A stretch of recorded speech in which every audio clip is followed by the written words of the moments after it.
지금까지 우리는 산상수훈의 내용을 5장, 6장, 7장에 걸쳐서 살펴봤는데요. 오늘 함께 나눌 말씀은 마태복음 8장 말씀입니다.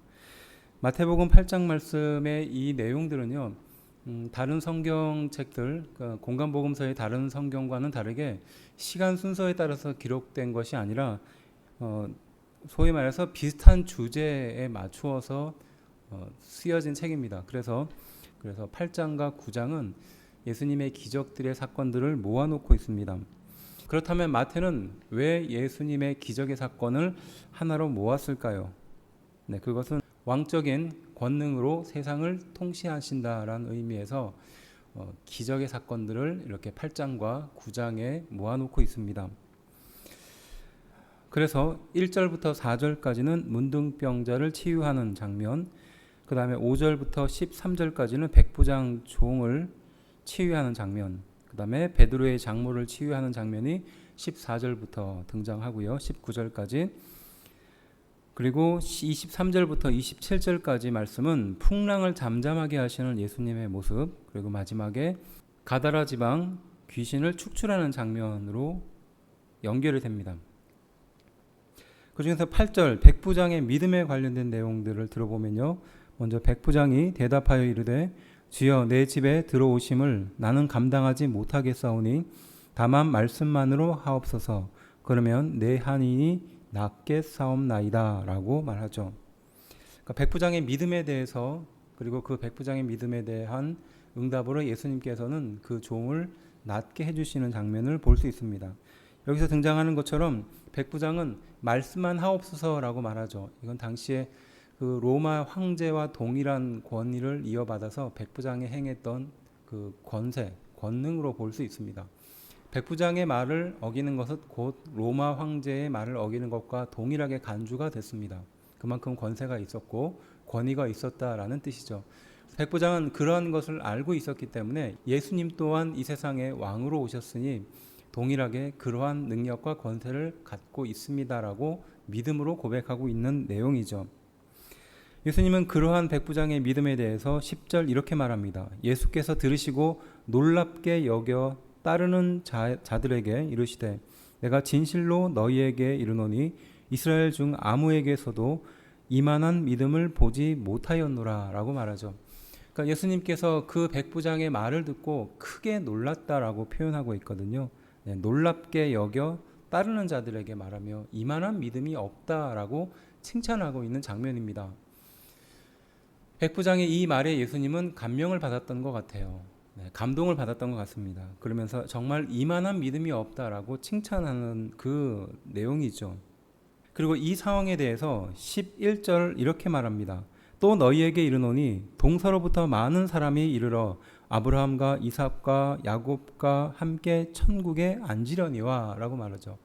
그러니까 여기서 동서라는 말은 이방 민족들을 말하는 것이었어요. 그러니까 유대인들을 제외한, 이스라엘 백성을 제외한 동서로부터 많은 사람들이 아브라함과 이삭과 야곱과 함께 천국에 앉게 될 것이다. 그러니까 천국 잔치에 참여한다는 의미죠.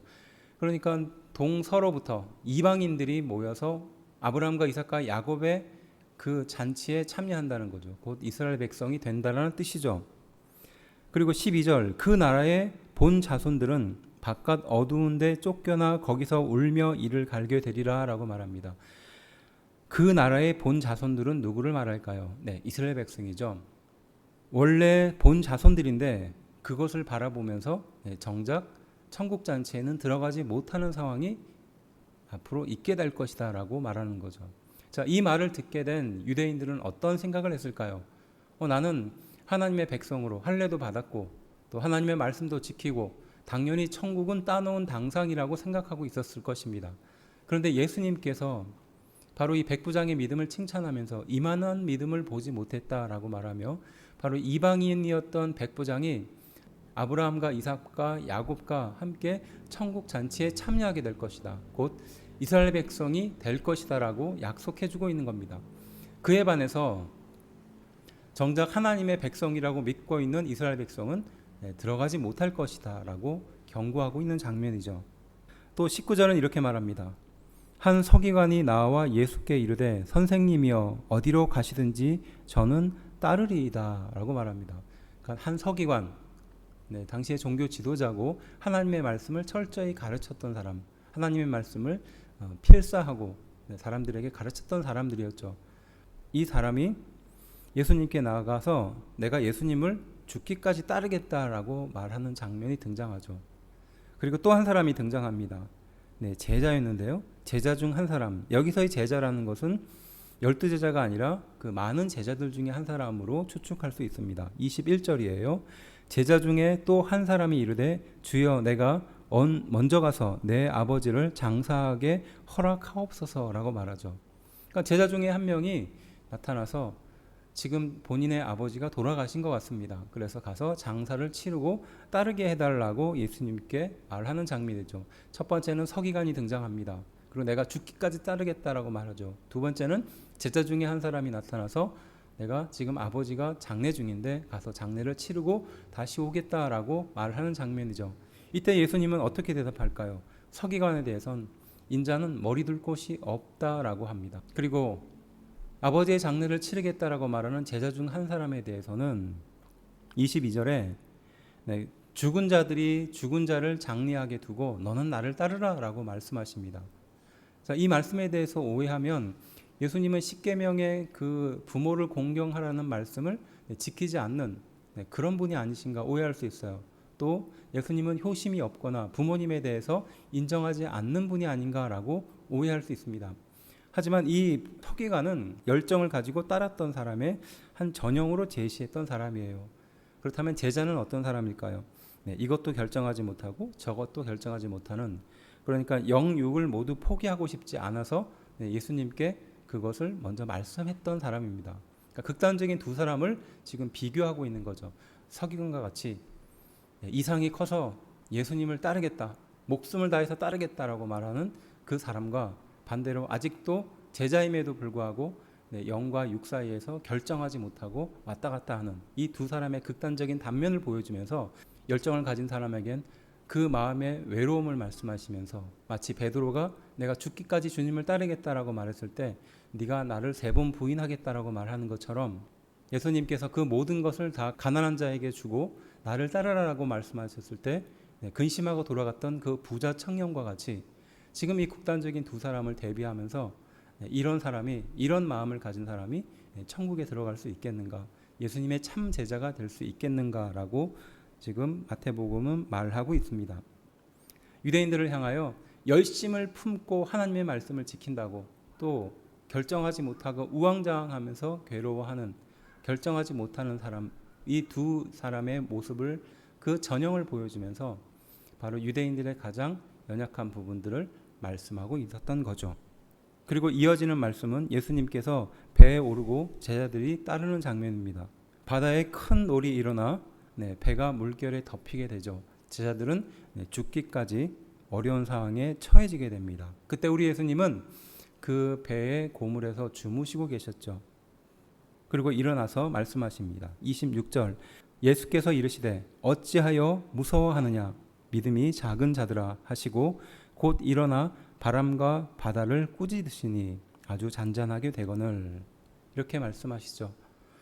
우리는 이 짧은 구절을 통해서 예수께서 이르시되 무서워하느냐라고 제자들을 꾸짖으시죠. 그리고 그 꾸짖는 제자들을 향하여 믿음이 적은 자들이다라고 말씀하십니다. 곧 이 말은 무서워하는 사람은 곧 믿음이 적은 사람이라는 뜻이죠. 무서워하는 것은 믿음이 적은 것입니다. 우리는 앞서의 내용들을 통해서 백부장의 믿음을 살펴봤습니다. 그리고 그 믿음을 칭찬하시는 예수님의 그 칭찬을 듣게 되었죠. 그리고 그 백부장을 통해서 천국 백성이라고 자부하고 있는 그 사람들에 대해서 예수님이 지적하시는 장면을 보게 됐습니다. 또한 열정을 다해서, 열심을 다해서, 이상을 다해서 예수님을 죽기까지 따르겠다는 서기관 또한 만나봤습니다. 또한 어떤 것을 결정 내리지 못하고 영도 포기할 수 없고 육도 포기할 수 없는 제자 중에 한 사람 또한 만나봤죠. 그리고 마지막으로 바다 한가운데서 괴로운 가운데 예수님을 급히 찾으며 이 상황과 위기에서 나를 건져달라고 말하는 제자들 또한 만날 수 있게 되었습니다. 예수님은 그들을 향하여 어찌하여 무서워하느냐, 믿음이 작은 자들아 라고 말씀하십니다. 우리는 이 사람들과 같이 두려움에 빠질 때가 있습니다. 내 생각대로 되지 않을 때, 또한 인생의 앞이 막막하게 느껴질 때, 또 고난과 고통이 쉴 새 없이 우리 인생에게 몰아칠 때가 그렇죠. 그럴 때 우리 마음속에 믿음이 필요합니다. 그 믿음은 어디서부터 시작될까요? 그것은 우리의 무서운 것, 우리의 두려운 것을 내려놓는 것입니다. 그리고 하나님께서 주시는 믿음을 붙드는 것인 줄로 믿습니다. 기적은 어디에서부터 시작될까요? 우리의 두려움을 내려놓고 하나님께서 주시는 믿음을 붙드는 것으로부터 시작되는 줄로 믿습니다. 세상엔 수많은 기적들이 있습니다. 기적은 신기하고 기이하고 또 인생을 놀랍게 할 만한 것입니다. 하지만 예수님께서 우리 인생 가운데 오셨던 것이 바로 세상의 그 어떤 것과도 비교할 수 없는 큰 기적이라 믿습니다. 오늘도 예수님과 함께 기적의 삶을 사는 우리가 되기를 주의 이름으로 축원합니다.